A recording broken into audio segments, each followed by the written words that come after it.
Did you know that kinky wellness is integral to your self-development? Hi, my name is Dana Shergill. I'm a kinky wellness coach and owner of The Partition, home of kinky wellness.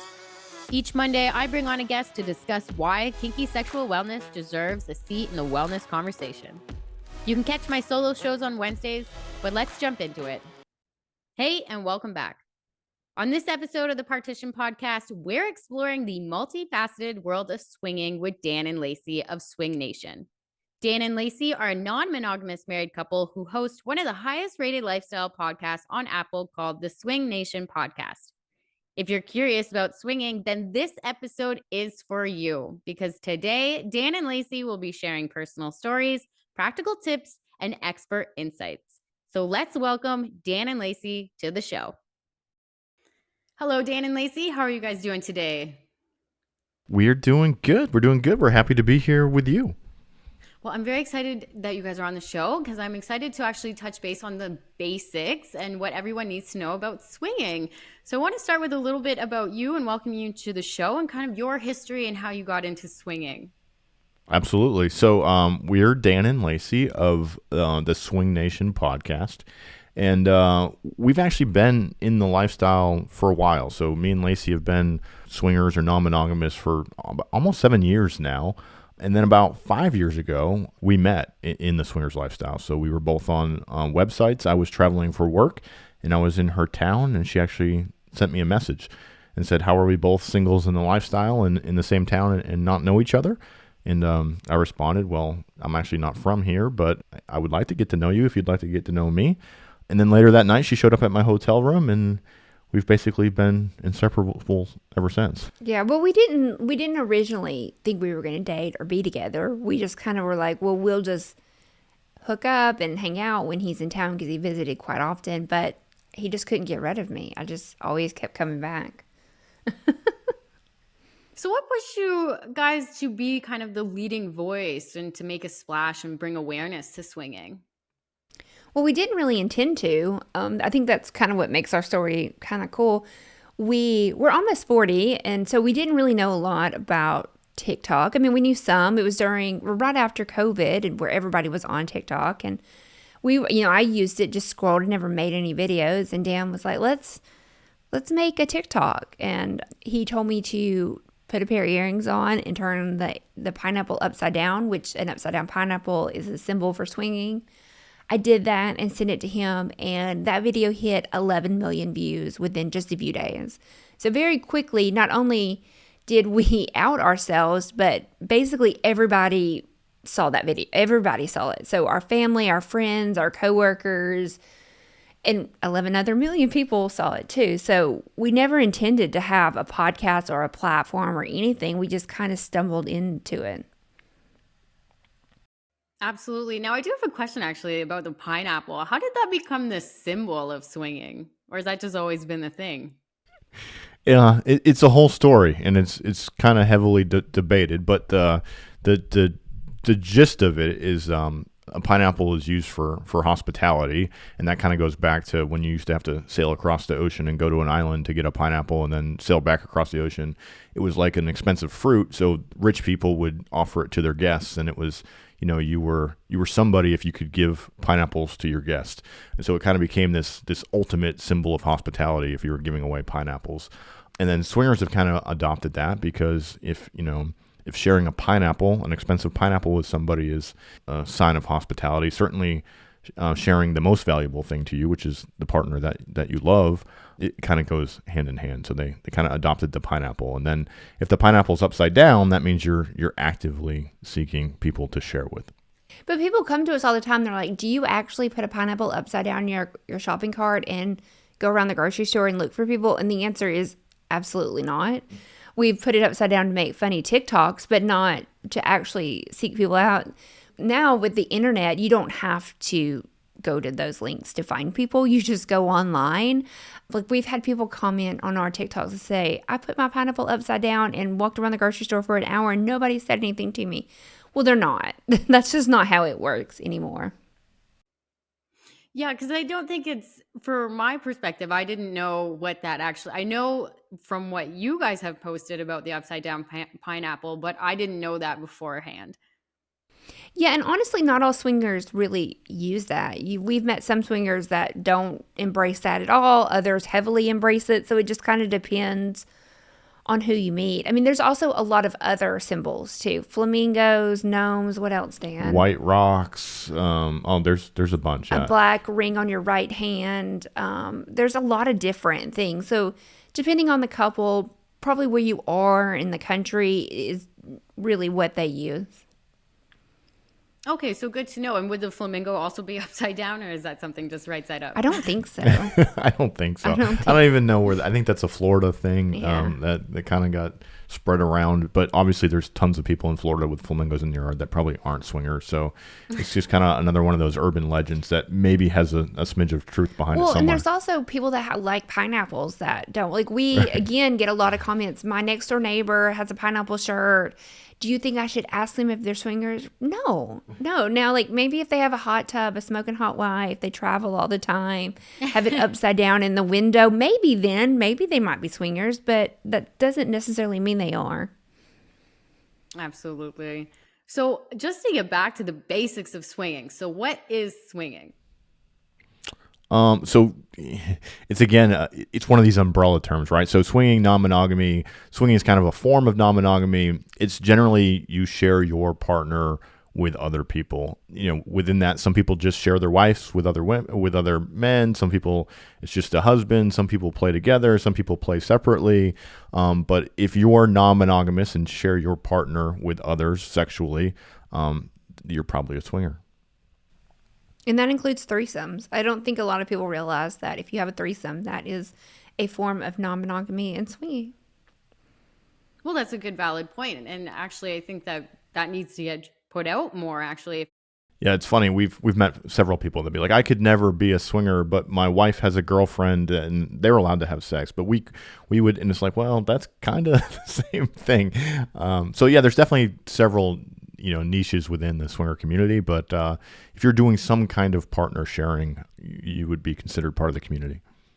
So if someone is looking to get into swinging, what would be the first thing that they need to really consider?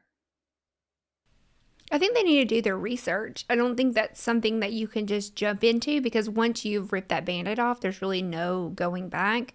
For some couples that works, but what if it doesn't and you've ruined your relationship? So I think just spending some time really getting to know what the lifestyle is, communicating with your partner about what you want out of this and what this looks like and what your boundaries are, I think is a great place to start. There's a lot of podcasts. There's a lot of information out there. You might have to look for it because it's just not readily available. You might have to do some digging to find it, but you definitely can. Like there's so many podcasts and every podcast has a different take on it. Like some might play separate, some might play together. Another podcast, the husband plays, but not the wife.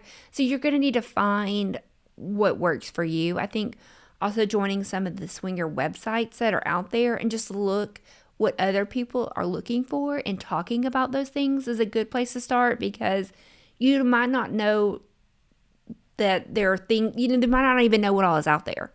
You might not know what the options are. So I think that's another good place to start. Yeah, I think step one is definitely educating yourself. And there's books, there's websites, there's all kinds of podcasts, there's all kinds of resources. And then it's kind of what Lacy was referring to is, establish what you want to do. So talk to your partner about what your rules and what your boundaries are going to be. And then, you got to get on a website or you got to come and attend a club and start interacting with the community. And definitely we always, take baby steps is kind of our advice always, talk about what you want to do, go out and try a thing. And, that thing might just be dancing with other people the first night at a club, you know what I mean? And then maybe the next weekend you try, okay, we're okay with kissing somebody else and kind of just baby stepping your way into the lifestyle. Now, there are people that go to a club for the first time and they do a full swap and love it and it's all good. But some people do that and end up divorced. So it's definitely, it depends on the individuals, but we always recommend taking it slow. Well, I like your point about even dancing with another person first and seeing how maybe that feelings, like what type of feelings is that invoking? Like how do you feel watching your partner with someone else and taking really into account how you're feeling just with those processes. Because I do agree, Lacy, like some people might rush into it and then you can't go back. So you do have to kind of assess the small milestones before you get to those big ones. Yeah, because if you go to a club and your partner dances with someone and that makes you feel very jealous and you're uncomfortable, well, then you know right there, okay, if this is something I really want, I'm going to need to step back. I'm going to need to have to come to terms with why I'm feeling this way before you jump in even further. So I think it's really okay to just go very slow. And I think a lot of people are just so excited because they just want to fuck someone else. So they just jump all the way in. We've had friends that have taken them a year to fully swap with someone, and that is okay. And I think letting people know that it is okay to take your time, it's okay to do it. I don't want to say the right way, but the right way for you, I guess is the correct way to say it. There's nothing wrong with that. Now, you mentioned jealousy. So, yeah, that could definitely come up on someone. And there might be instances where someone might think, I'm not jealous. And then they do this, and then jealousy comes up. And do you have any advice for someone that might be going through those emotions right off the bat? I mean, Dan and I still deal with jealousy because jealousy is a feeling. It's just like being angry or sad. It's how you deal with the jealousy, it's how you talk through it. It's how you communicate to your partner how you're feeling is really the problem and how it can escalate super quickly. So I think just communicating. A lot of times, if I am jealous, even if I sit down with Dan and say, this made me feel this way when this happened, even just speaking that makes me feel better rather than holding it in and then exploding when something else happens. Yeah, another thing I would say about the jealousy thing is we've come to found that when we're feeling jealousy, it's usually because something has triggered an insecurity within ourselves. So when we're doing things and participating in this lifestyle, generally if I'm feeling jealous, it's because I've been triggered, an insecurity within myself has been triggered, right? That the guy that Lacy's, dancing with has a six-pack abs, or he's got a giant dick, or, name the thing, right? And so I think part of non-monogamy that can be healthy is when you're able to talk and communicate and work through those jealousies and insecurities, it really strengthens your core relationship. And just full transparency, it sounds from my understanding here, and the really valid point of just not holding it in. Because a lot of people, I think, might think, oh, if I say I'm jealous or I'm having these negative feelings, maybe I might ruin the moment or I might ruin someone, like their experience.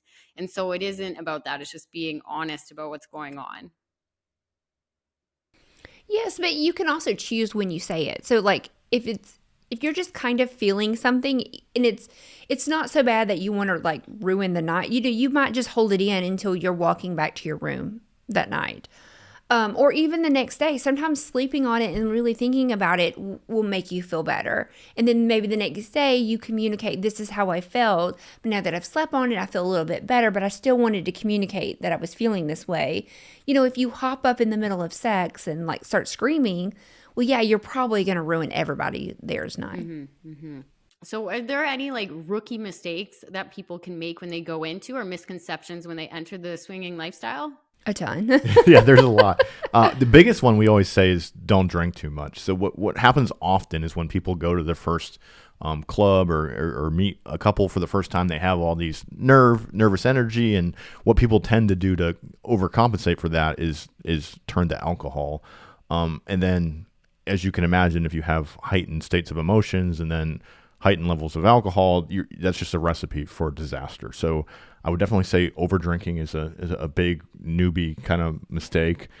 Yeah, trying to maybe not being fully honest with couples. I think a lot of new couples will come to clubs and come to events and stuff, and they don't want to be the new couple. They don't want anybody to know. So instead of being like, "Hey, we're really new to this. We're taking baby steps. Please," they'll just be like, "Oh yeah, we've been swingers for a while now," and people don't realize. So things can kind of get out of hand if you don't communicate your boundaries or really what your experience levels. Is there any other misconceptions about swinging that you just want to address to make sure that no one knows, just to iron those out? Misconceptions are that we sleep with everyone. I think a lot of people think that we go into these clubs and it's a free-for-all. That is not the case. It is 100% consent is a huge factor in this, and we choose who we want to engage with. And if someone approaches that we do not want to engage in, we simply say no thank you. I think that they think that everyone has STDs and that is a major issue, and it's actually not. Dan and I, one of our number one boundaries we always use protection. It's a no-go if we run out of condoms or if we forgot our bag at home or anything like that. We would simply just not play. We're also tested every 3 months, and we actually alternate months. So we really only go about 30 days without a updated test. And as a almost 40-year-old woman, I can tell you that prior to joining the lifestyle, I was never STD tested. It was just not something that was on my radar. And honestly, I probably wasn't using protection as much as we do now. So if anything, I feel like I'm a much safer individual in the lifestyle than I was just a single female, just out there living life. Any other misconceptions that you could think of? Yeah, I think everybody thinks swinging is all about the sex. In reality, the sex is probably only about 10-20% of it. People go to these clubs and go to these events and stuff because they want to be around open-minded people. They want to be around, people that are open about their sexuality. A lot of people go just to dress up and have fun and party with their friends. There's not too many places you can go in your 30s, 40s, 50s and go dance and party and have fun with your friends. Most of the clubs here in our local community are full of 18, 19, 20-year-olds. And so I think it's, people think it's all about sex and it's all about fucking and it's just this big orgy free-for-all thing, when really it's just a community of open-minded people who are sexually open and enjoy having sex, but it's also about making connections and friendships and having good experiences as well. Absolutely. And to your point, Lacy, I do agree that even in my own experience before I got into a particular lifestyle, when it came to health, it wasn't something that was really on the radar until I started getting into power exchange relationships and things like that. And that's when I realized that, the more single life, it's not really on people's radar when it comes to health and STI checks and things like that. It's just kind of go out, party, take someone home. But then when you're in the lifestyle, it's like, no, there are some things, and it is to protect ourselves as well as the person that we're having sex with. Correct. We play with a lot of friends. We don't typically do a whole lot of one-night stands. It happen occasionally, yes, but the vast majority of our play sessions are with people that we've known for months, years. And I also want to protect them. I don't want them to get something from me. I don't want to have to make a phone call to them and say, guess what? This is what happened. I need you to go get tested. That would be humiliating for me, and I would feel so bad. And so not only do I want to protect myself and my husband, but I wanted to protect my friends as well. Absolutely. Now, is there any type of person that shouldn't get into swinging, or is this something that really is open to everyone, or is there qualities that you really need to have when entering this lifestyle? I think it's open to anyone if you're willing to put in the work. I think a lot of people think that, and probably more so men, and I hate to be judgmental of men, but I think they think, oh, I want to hook up with someone else. I want to have sex with someone else. And they don't realize that this actually is a lot of work. Swinging is not easy. We have to communicate about everything. And you also have to be prepared that if you want to fuck someone else, your wife will also be doing that, and they're probably going to make noises and make sounds that you've never heard them make with you, and you have to be prepared for that. So I think that's important going into this. I think a lot of people just think that it's all about hooking up and having fun, and it is, but there's so much more to it. It requires a lot of work and a lot of self-growth. No, yeah, I couldn't agree with more. I think a few things on who is this for. I definitely want to hit on it's for anybody. We don't care what your sexual orientation is. We don't care what your skin color is. We don't care what your income level is. This community, these groups, these clubs, they want all people to come out and participate. And then secondly to that, if you are looking to turn to swinging because you have issues or problems in your relationship and you think that somehow being sexually active with other people is going to fix problems that you have within your own relationship, that's not going to happen. It'll probably just magnify right, it. Yeah. Right. Any cracks that you have in your own foundation are only going to be exposed and made worse by participating in this lifestyle. So you really have to have a solid core before you go and explore and engage in this. But if you do have that, it can be a very positive experience. Absolutely. And I think the trust needs to be there, and the transparency, and it can change. And I think that from my understanding that, like, even if you do outline things and you do meet somebody, just give a little bit of lenience, because every single couple is going to be different, and every interaction might be different because we're all different and not the same. Yeah, no, 100%. This, non-monogamy swinging, it's a huge umbrella in the way that kind of, I guess, like BDSM and kink is, that people engage in this lifestyle in all types of different ways. Some people play only together, some people play separate. Sometimes it's only, a hot wife or the wife that plays with people. And so having that respect for other people to learn what their limits and what their boundaries are and what they're into and what they're not into, and then respecting those is really important. Now, when you're entering your first swinging, I guess, event, are there like red flags that someone should look out for within this community? 100%. One, I like to see a couple that love each other and are engaged with each other. We've seen couples that barely even like glance at each other. And to me, that's a red flag. Like, I want you to be in love and enjoying this experience together.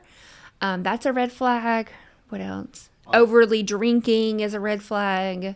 No, there's a lot. Yeah. And if, I think, there's all kinds of different, places and spaces and groups that host events and stuff out there. You definitely want to find, one that you feel comfortable in. We tend to go to the ones where they push inclusivity, including all people, all sexual orientations. We also tend to go to the ones that really push consent, and enforce that. If you go to a place and you see, people start grabbing your ass or kind of sloppy and touching you without asking and things like that, that's probably not a place you want to be. But I would say for the most part, the vast majority of the clubs and events that we've attended are very positive and are including of all people and really push that consent. Wonderful. Now, you used the term full swap. Now, are there other types of terminology within the swinging that I think I've seen, like soft swap, and it might be one? And is there, like, can you explain a little bit what that is and other terminologies that someone would need to know? So full swap is basically everything. You're going to actually have sex with the other couple. Soft swap would be everything minus penetration. What else? Hot wife is typically a wife that plays either with or without her husband. So either he is not there at all, or maybe he's there but just watching. What other terms, Dan? What's a unicorn? A single female in the lifestyle. A bull? Single male in the lifestyle. I'm trying to think of anything. A dragon is a single male in the lifestyle that is bisexual. A dragon. Yeah, I haven't heard that one. That's cool. The dragon and unicorn. I've heard unicorn, but not dragon. Yeah, I think that's more of like a West Coast thing, because that's not something that we had heard of prior to being public. And a lot of people came and told us that. And now we hear it a lot more often. I can't think of anything else off the top of my head, but there's a ton of there words. Are a lot of terms, yeah, and it's one of the go listen to a podcast. There are websites that have kind of these glossaries of terms listed out, but it's something to educate yourself on, and it's really not if somebody uses a term, if you attend an event or you're talking to somebody and they use a term that you're not familiar with, just simply asking, hey, clarify that for me? What does that mean? And people will be happy to do that. I'll also say some of these terms aren't always universal. Some people say a unicorn is a bisexual female, and some people say, well, no, she doesn't have to be bisexual. Make sure you ask. So the good rule of thumb is to ask what do you mean by that? What do you mean by that? Yeah. Okay, perfect. Well, I like the soft swap because I really do think that one of the misconceptions that I feel that I have heard is that it is just about sex, and they don't consider like dancing or like these smaller baby step things to be that. And I think that's very important. And that's a good starting place to start with, is the dancing. I do like that example. Yeah, dancing, kissing. There's a term called parallel play, which means, you have sex with your partner on a bed while somebody else has sex with their partner on a bed. So you're not actually even touching each other. You're just having sex maybe in the same room with another couple. There's so many things that you can do kind of to explore this realm without necessarily penetrative sex with somebody else. So if I was looking to go to my first event, is there specific websites that I should check out, or how would I go around finding my first event? Yeah, so that's always the kind of the question. Yeah, so there are lots of websites out there.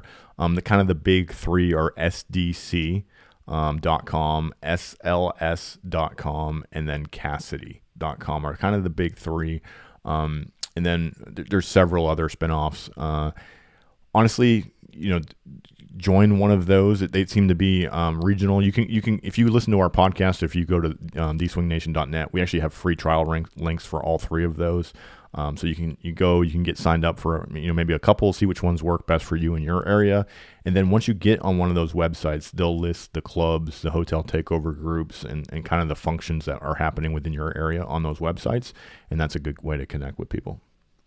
And how would you prepare when you're going into it? Like, say my partner and I wanted to go, is there things that we should bring, or how do we ice break it to somebody when you do see a couple that you want to swing with? It's kind of hard because you have to kind of step out of your comfort zone and talk to people. If you've been married for any amount of time, you're probably out of practice.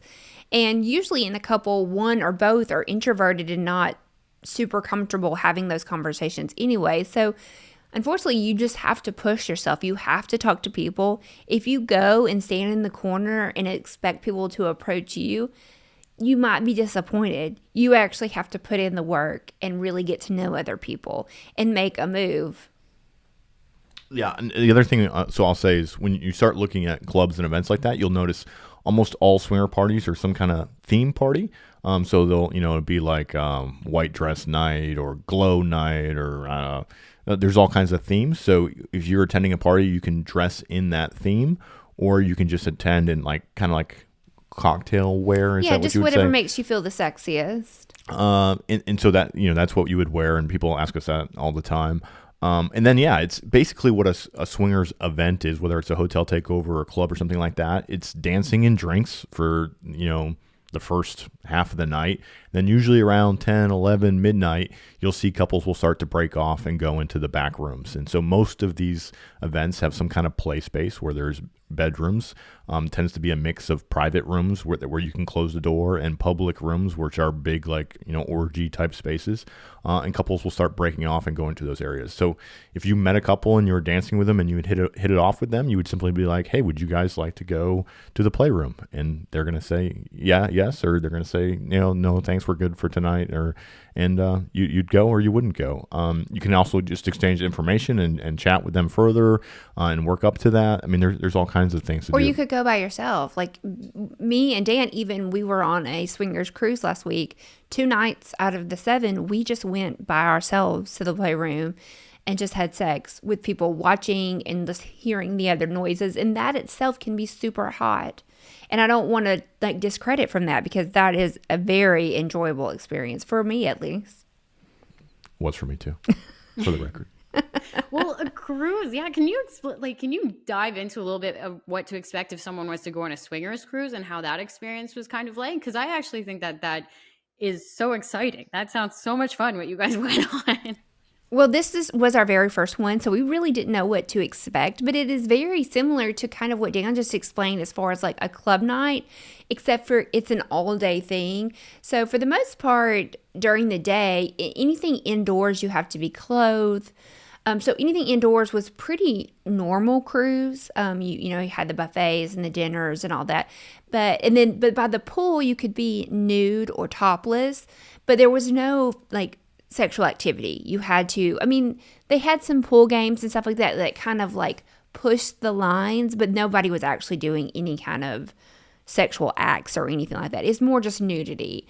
But on the cruise ship, they do have playrooms. So they have ones that are closed off, and then they had playrooms that were in a solarium, which was like a glass top. And it was actually really cool. They had, like Dan said before, some playrooms that were closed off, more open areas. You could always just take a couple back to your room, which was completely fine. So during the day, they had classes. So any kind of subject that you wanted to dive into more, you could go to a class on. They had speed dating. What else did they have? And then at night, they had very similar to the club that Dan explained. So dancing, like theme parties. And then at some point, you would either go to a playroom, go back to your room, or whatever you choose. That was the perfect explanation. Yeah. So it's basically, it was basically they just took over an entire ship and did what swingers do at most hotel takeovers and stuff, just kind of on a grander scale for 7 days at sea. Oh, that's so exciting. Well, I think that it's such an intimate thing, and it can bring up between couples when they are first going into it. It can be a little nervous. And is there, instances where people get cold feet and then they just realize that they just don't want to do it? And how would you, leave on that instance? Or maybe their couple or their partner is doing something and they get really, like, really, really not okay with it. What examples or advice would you give to them? Yeah, so there definitely is couples that get cold feet. I don't know how many top couples we've talked to that have come to one of our events or come to a club or something like that, and they say, like, this is the third time we've came here, and this is the first time we actually made it through the door. You know what I mean? They'll drive into the parking lot and then kind of chicken out, and that happens, and that's completely normal. This is, especially, if you've lived a monogamous lifestyle for, the majority of your life, the idea of this is scary. Now, what I will say is once you walk through the door and actually start to meet people, swingers are some of the nicest, kindest, open-minded people that you'll probably ever experience. It's weird how when you put a bunch of people together and sex is kind of on the table, how nice people are. I mean, everybody definitely puts their best foot forward and are super friendly. And so I think, that's good to know that this is an inviting space and people are going to be kind to you. Now, if you engage, so if you go to a playroom with a couple or somebody and it ever gets to a point where you do need to step away, you can just simply do that or say that, hey, we need to take a break. Hey, we need to go get some water. Hey, we need to go to the bathroom. And you can exit the situation and have a conversation with your partner, or even saying something like, hey, we need to step away for a minute. I need to talk to my partner. People will respect that. I mean, we all get that this is a kind of a high emotion, high energy situation, and that things happen and people can get uncomfortable, and that's okay. And just simply stating that is fine. And if you said, hey, I just need to go get a drink of water, Lacy's going to come with me, it's excuses for a minute. We just need a minute. We need a minute. People would be like, okay, yeah, take all the time you need, and it wouldn't be, it can feel awkward and you might feel like you're, letting people down or something like that, but it's definitely perfectly acceptable in that situation. I feel like almost another, like, word of advice, like maybe have like a sentence, or I feel like if I were to go, I'd have like a sentence or a word, kind of like my yellow zone. Like if I say this sentence, like I need a minute, and it kind of gives some pressure off of you of saying like, hey, just come here. If I kind of like a safe word, but a safe sentence. Yeah, a lot of people have a safe word or a safe sentence. It's very common, especially when you're new. A lot of people have that. Dan can read me at this point, so if I'm not okay, he is aware that I'm not okay. But there are times where I have to get his attention and be like, hey, come here, and then we can like kiss, and I could somehow let him know that I'm not okay. So it happens very often. Yeah, no, definitely. There are couples that have pretty elaborate code words and signals and nonverbal cues and all that stuff, and that's perfectly acceptable. I think my only advice on that would be is make the simpler they are and less complicated, the easier they are, because we do hear stories all the time of people trying to give a word or a cue and people misinterpreting it and things like that. So if you're going to come up with something like that for your partner, the most less complicated, the better in that situation. I think there's that term, like, keep it simple, stupid, kiss, or something like that. That's what I used to hear. Yeah. Well, when it comes to swinging, it might be similar to BDSM and kink. Now, sometimes people are a little bit hesitant to admit that they're into BDSM and kink. And would you find that that's the same mentality or same kind of, I guess, fear or concerns that people have when saying I'm a swinger? Yeah, so there's definitely the stigma within the community, within just society about swinging. So there's not too many, me and Lacy are fully public about being swingers. We have a huge platform, and basically everybody we know knows that we are, but we are kind of a very rarity within the community. Most people, they keep it under wraps. They don't tell people. People have lost jobs and have had child custody cases when being outed as swingers. So there definitely is the societal part of this. But then also just, going to your partner and saying, I want to explore this, can be intimidating as well, because, what most people hear is when they go to their partner and say, I want to have sex with other people, your partner's immediate response is going to be, well, it's because I'm not enough, or I'm not good enough, or I'm not giving you everything you need, and this is why you're seeking that. So when we talk to couples and when we give advice on this, we definitely say, hey, if you're going to have a conversation with your partner, instead of I want to have sex with somebody else, maybe say something more like, I'd like to explore our fantasies together. What fantasies do you have? And how can we make them happen? And how can we explore them together? I think it's definitely a better way of approaching it than saying, I want to do this, because it kind of puts your partner at the they're not good enough mindset.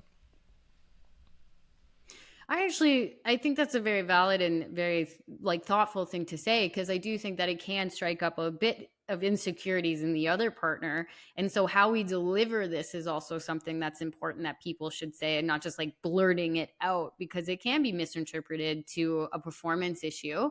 And so when you are bringing up to your partners, do you have any other types of advice that you would give them when opening up this conversation for the first time? Yeah, we definitely do let your partner kind of take the lead. So if you think you're the one that's, more interested in swinging and non-monogamy, approach your partner with what their fantasies and what maybe they're interested in, and then, work with them to help fulfill that. And then once you kind of start dabbling in this realm and have a few experiences, I think what we've seen for the most part is it becomes less and less scary, right? So if your partner's fantasy, if I approach Lacy and be like, what was your fantasy? And she's like, oh, well, I've always had this fantasy of having two guys, right? And it's like, well, let's see if we can make that happen, right? And we go through all the steps, we get on a website, we meet some guy, and we have an experience. She then realizes oh, we just had a threesome with this guy and I liked it and it felt good, and I don't want to leave my husband, and I'm not in love with this guy. It was just a fun experience. And, once you have one or two of those, you can kind of realize, hey, this isn't as threatening to our relationship as maybe I initially thought it was. And then most couples that we experience and come into this lifestyle, they start with all kinds of rules, like no kissing and no orgasming with somebody else. And, they have a laundry list of rules. And then the more comfortable they get and the more experiences they have, they kind of start to take those rules away, kind of peel back the onion and get a little more open and minded to exploring more and more as they go.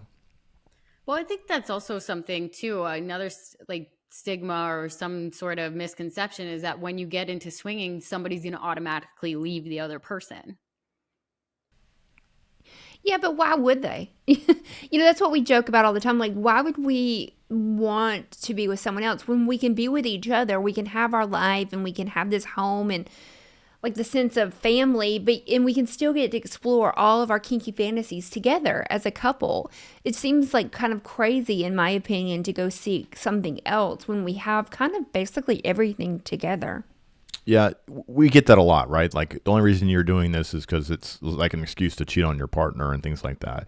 And, my response to that is there's more to me in my wife's relationship than just sex. If you're in a relationship and the primary reason you're in that relationship is sex, I think you're in that relationship for the wrong reasons, right? So swinging for me and Lacy is us exploring our fantasies together, right? It's us playing, right? You kind of talked about intentional play, right? This is me and Lacy's way to go have fun and play with each other and our friends. And we're very intentional about it. We're very safe about it. We have clear limits, rules, boundaries that we communicate, not only with each other, but with the partners we engage with. And it's very fun for us. It's very uplifting and a positive experience. Now, have there been bad times? 100%, right? I've made mistakes. She's made mistakes. So we've had other partners that have, done things that we weren't comfortable with. So it definitely is a roller coaster, and things can happen. And, we kind of deal with those situations as they come.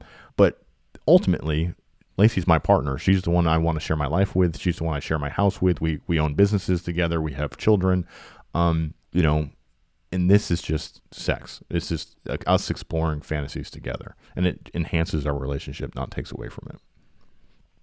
Absolutely. I think anything that comes to really putting our fantasies out there, because you don't want to take away from your partner at all. And I think that this is something that you can do together as long as there's, of course, communication. I think that, of course, when it comes to sex, communication is key.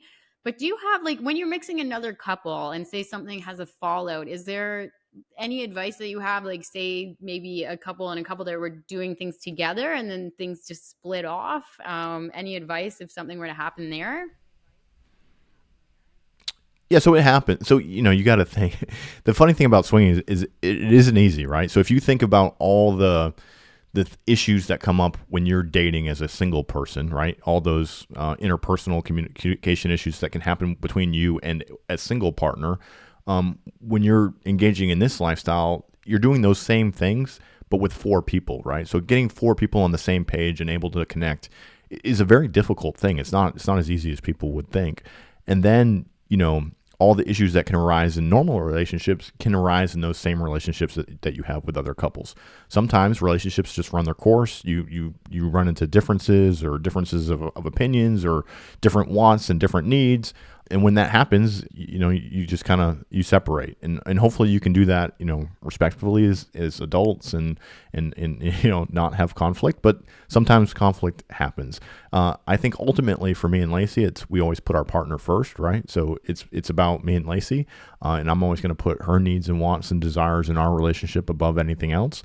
And we try to work with other couples when we find indifferences or, when conflict arises and things like that. But ultimately, if it's not going to work, it's not going to work, and we go our separate ways. And as long as I have my partner, that's really all that matters. Yeah, and I think we're just being just mature about it. I think that there does need to be a level of maturity when you are entering anything when it comes to sex, because it can be, and it is quite vulnerable. And do you feel that sometimes people enter into this kind of with a naivety or immaturity, and it just kind of crashes at their feet? Well, I think people just jump in without doing the research. They haven't communicated. And I think in those cases, they do just kind of crumble because they haven't put in the work to make it be successful. Absolutely. So what is the key takeaway that you really, really want people to know about swinging? It's not what you think it is, right? It's not all sex and orgies, and it's not a bunch of perverts trying, just sex crazed people. It's really, responsible adults. We have there's a lot of nurses, a lot of doctors, a lot of lawyers.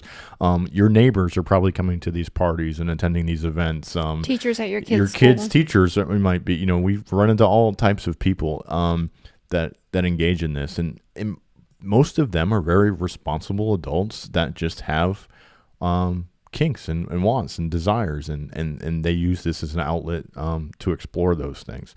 And they're really good people. I mean, this community is so uplifting. It's so open-minded. The support that we see people have for each other. You see, people get sick and people raise money for it. These events and these clubs are always raising money for charity and giving toys and doing all kinds of things. This really is a community within the community. And I think, up until this point, they've kind of been forced to be underground and risk. There's a lot of risk to being outed. I hope one day that us as a society can be a little more open-minded, and that this community maybe can kind of come to the light a little bit more. But I think if, the biggest stigma that I would say is that there's nothing wrong with non-monogamous people. They're good people. And it's a lot of people that you probably know that are participating. When it comes to anything with like sex and all that jazz, I feel like outing is something that it's unfortunate because it can be used as a tool against somebody, but it's something that you do still have to be honest with yourself and what you're looking for. So when it comes to the Swing Nation podcast, what's next for you? Any big plans or anything like that coming up? Yeah, we always have big plans. So in 2024, we have about one event per month. So we're traveling the country and hosting events at different clubs and resorts, and we're going to Jamaica, and we're probably gonna probably going to do a cruise again. So definitely, if you're interested in non-monogamy and swinging, and you'd like to come to an event, come check us out. You can find all our information on theswingnation.net. Theswingnation.net has links to basically everything that we do, all of our social media and stuff like that. But yeah, I think, me and Lacy have gotten more into the advocacy thing. We're working with organizations like Open and NCSF and trying to, put legal measures in place to protect our community. So we're going to continue that advocacy work. We're going to continue to host events and provide safe places for people within the community that want to get together and explore and have that sense of community and camaraderie and actually be able to get together and do things. And then we have a Discord channel. So if you're familiar with Discord, it's a chat platform, and we have, I think, something like 33,000 people in a part of our Discord community. So it's definitely a great place if you're interested in learning more or exploring or asking questions. We have a whole host of people on there that are in different leadership roles, and we have admins and moderators and people that will help answer your questions if you have them. So definitely check out. You can find the link for that on our website. But yeah, we're going to continue to do our thing and spread our message and make fun TikToks and tour different clubs and kind of really just show people what this community is all about. Absolutely. And I'll make sure to put all the links in the description in the podcast episode so people can find you easily. But yes, thank you so much for coming on the show and listening where my listeners can find you. And thank you again. Thanks for having us. We appreciate you having us. Wonderful. And for my listeners, I will see you on Wednesday. And as always, stay kinky.